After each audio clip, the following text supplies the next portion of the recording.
Salut à tous et bienvenue sur la science de Badjoss. Aujourd'hui, on va parler de Nicky Larson et le parfum de Cupidon, film réalisé par Philippe Lachaud, qui nous a fait précédemment Babysitting 1 et 2 et Alibi.com. Donc dans ce film, on retrouve la bande à Fifi, donc la troupe de comédiens menée par Philippe Lachaud. Et donc Philippe Lachaud qui nous offre une adaptation du manga et de l'anime culte Nicky Larson, ou City Hunter pour vraiment les puristes pour la version japonaise. Et donc, Philippe Lachaud arrive avec cette adaptation et la question qu'on pouvait se poser, parce que c'est vraiment la question qu'on s'est tous posée, c'est qu'est-ce que ça va donner? Parce que clairement, c'était un projet assez audacieux, assez casse-gueule, parce que déjà, faire une adaptation d'un manga en live, c'est assez compliqué, et en plus avec des acteurs français, occidentaux, donc c'est encore plus compliqué, encore plus risqué. Donc qu'est-ce que ça donne? On va détailler ça un petit peu ensemble. En fait, voilà, ce qui est clair, c'est que Philippe Lachaud est fan de Nicky Larson. Il a crié et clamé haut et fort que c'est justement sa vision de fan qui lui a donné envie de faire ce film. Donc il fait partie de la génération Club Dorothée et tout, dont je fais partie et dont beaucoup de gens font partie. Et donc du coup voilà, il est fan et ça se voit. Donc ce qu'on peut vraiment pas lui reprocher, c'est qu'il y a vraiment une énorme volonté de bien faire les choses, de rendre hommage au manga et à l'animé. Et ça voilà, c'est vraiment une chose assez forte du film, c'est qu'on peut vraiment pas lui reprocher ça. Et c'est d'ailleurs assez fidèle au manga. C'est-à-dire que Nicky Larson, dans le film, il est très... voilà, c'est du Nicky Larson. Dès qu'il voit...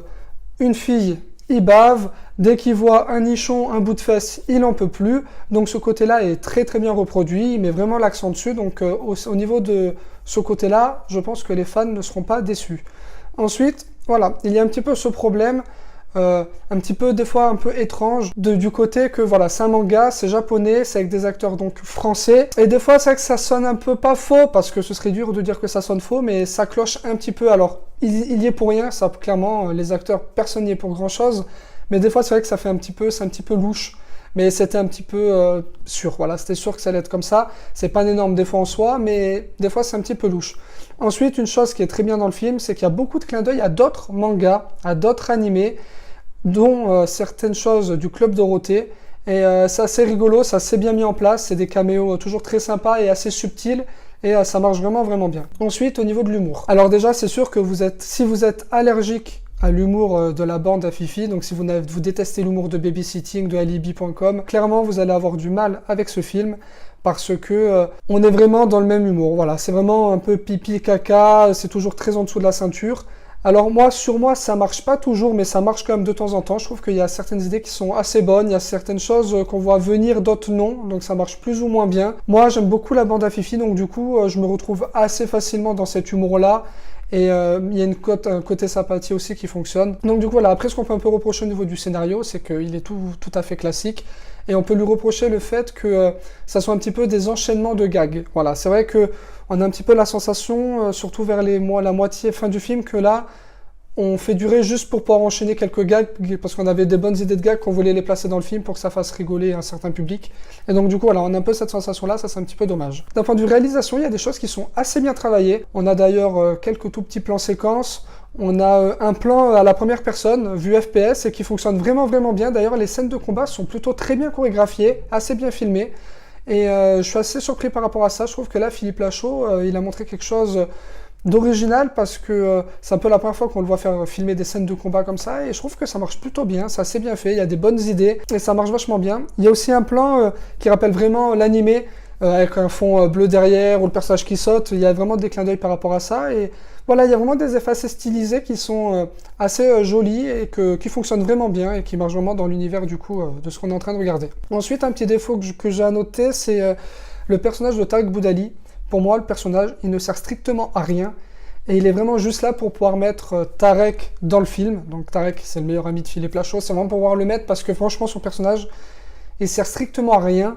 C'est vraiment en plus le personnage grotesque, plus du film, et en plus, vraiment, au niveau du scénario de l'histoire, il ne sert à rien, et je trouve que voilà, c'est vraiment pour moi le point noir du film, c'est vraiment ce personnage. C'est dommage parce que tu sens qu'il a vraiment voulu le mettre parce que c'est son ami, il fait partie de sa bande, il va le mettre. Donc ça, c'est compréhensible, il n'y a pas de problème là-dessus. Mais du coup, je trouve que son personnage, il manque vraiment de texture.